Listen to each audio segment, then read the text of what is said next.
The Sixth Sense is a horror mystery thriller directed by M. Night Shyamalan that stars Bruce Willis as a child psychologist by the name of Dr. Malcolm Crowe. Now, Dr. Crowe is trying to help a particular child patient of his by the name of Cole Sears, who is played by Haley Joel Osment inside of this film. And Cole in this film is being haunted by a dark secret that he's kept away from everyone except for Dr. Crowe. Now, realistically, this film has a ton of spoilers, I would personally say, so any further discussion past this point, you're in slight spoiler territory, though I won't say heavy major spoilers until after I give the official score rating review for this film. Now, the secret that Cole is hiding inside this film is that he is able to see the dead. Now, of course, that leads to an iconic line in pop culture, which is "I see dead people," which I'm sure a majority of you watching this video have heard. Now, when it's your first time watching this movie with no prior knowledge, this twist that comes kind of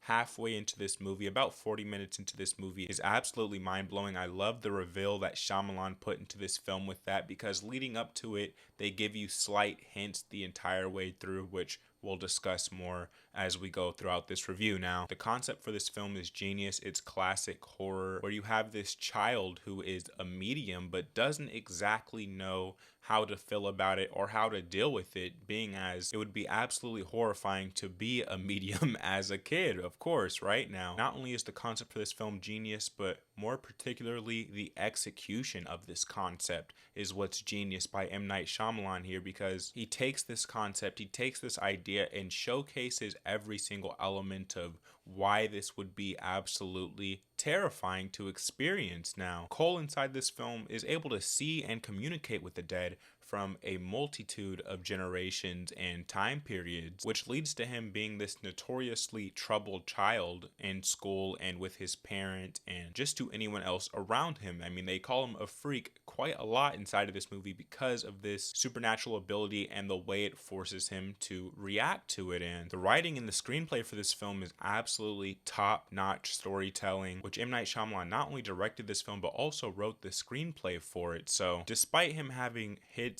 and misses inside his filmography, this one right here is a certified smash hit of a movie, of a film, and I couldn't recommend this film more to you, especially considering this film has one of the most iconic endings of all time in all of cinema, in my personal opinion. Now, with that being said, I would love to touch more on spoilers for this film because it's quite hard to talk about without talking about spoilers, as we previously mentioned. So with that being said, let's go ahead and drop the official score, the official rating for The Sixth Sense. I give The Sixth Sense by M. Night Shyamalan a 10 out of 10. It gets a 10 out of 10, a masterpiece rating. This film is 100% a classic and is truly the perfect thriller. Osment inside this film is one of the best child actors I've ever seen put to screen. And if you're sticking around past this point, you've now entered into spoiler territory. Now, let's talk about the end of this film now. So, of course, Bruce Willis in this film, in the very beginning, he gets shot. I mean, it's the opening scene for the film. He finds a former patient of his in his bathroom. That patient then confronts Dr. Crowe and his wife, leaving Dr. Crowe with a gunshot wound. Now, he pretty much dies right then in the beginning of the movie, but this film does something very interesting. You just kind of move on from that scene. It happens, it takes place, you watch it happen, you watch him lay in bed with a gunshot wound, and then it just cuts, and we just continue on with Dr. Crowe's life, which is very bizarre. You almost forget about it as an audience member, like, oh yeah, he did get shot, he did die right in front of me, but we just move on past it. And I don't know how he managed to make that work inside of this movie, but it does. And we then pick up with Dr. Crowe pursuing Cole, and in the opening scene, I mean, literally, when you watch this film from the very beginning all the way to the end, the ending is put right in front of your face, which is that Dr. Crowe has been dead throughout the entire film after the opening scene where he gets shot, right? And the brilliance of this, when he goes out and seeks out Cole and Cole's running away from him, and you're like, okay, it's just, you know, a troubled child. But the reason he's running is because there's literally a ghost trying to pursue him, right? And Cole runs to a church, and throughout this film, every time that anyone is near Bruce Willis's character, they're cold, they're shivering, they're freezing, which this movie puts together as when it gets inexplicably cold out of nowhere, that means that there is a spirit right by you. So that added on to the fact that throughout this whole film, Bruce Willis is trying to communicate with his wife.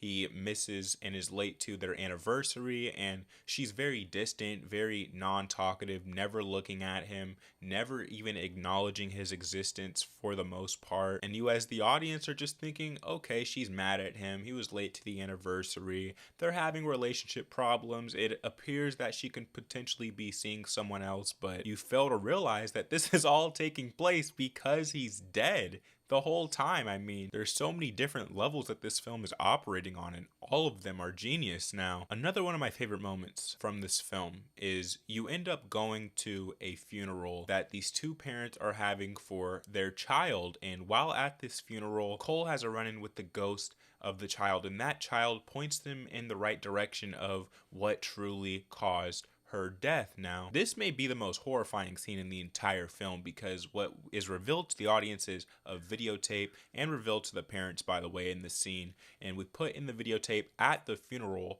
as it's taking place at the after service. And what is showcased on this VHS tape is the mother of the child slowly poisoning the child to death. How sinister and disgusting is that? I mean, that is truly a horrifying moment in cinema. Now, another highlight inside of this film is once Bruce Willis's character, Dr. Crowe, finally discovers that, oh, he's been dead the entire time, which is why he's only been really communicating with a child who sees the dead, right? And once he realizes this, the amount of fear that Bruce Willis showcases in this moment and in this scene, and he, stumbles back and falls back to the wall, and then can finally feel, oh, the gunshot wound that he's had and been walking around with in the afterlife the entire time, which, by the way, showing all of these ghosts who are kind of spirits who haven't been able to move on from their life on Earth and from, this traumatic sudden event that happened to them, because for the majority of this movie, the only ghosts Cole is seeing is spirits that have died in a very sudden and tragic way. For instance, one of my favorite scenes is when Cole is walking down a hallway and he runs into a ghost who is really a child, and this child tells Cole a very particular line. He tells him, hey, let's go play with my dad's gun. Like, let's go check this out. And then he turns around to go walk off into, I guess, the direction that this gun is in. And you see a giant hole in the back of the child's head. Absolutely insane. This movie right here, straight masterpiece. I'm glad I had the pleasure to talk about this film with all of you guys. And that's pretty much brings us to the end of the review and the spoiler section. So with that being said, I hope you enjoyed the review. Let me know your thoughts on The Sixth Sense down in the comment section down below. I'm curious to know all your thoughts, all your ideas about it. What are your favorite scenes inside of this movie? Let us all know down below. Now that I'm done nerding out about The Sixth Sense, if you don't know what we do here on Demigod ENT, we do movie reactions and movie reviews and movie-based content. So if you're interested in any of that, you're in the right place. Hit subscribe, hit the like button if you enjoyed the video, and I'll catch you in the next one. Peace.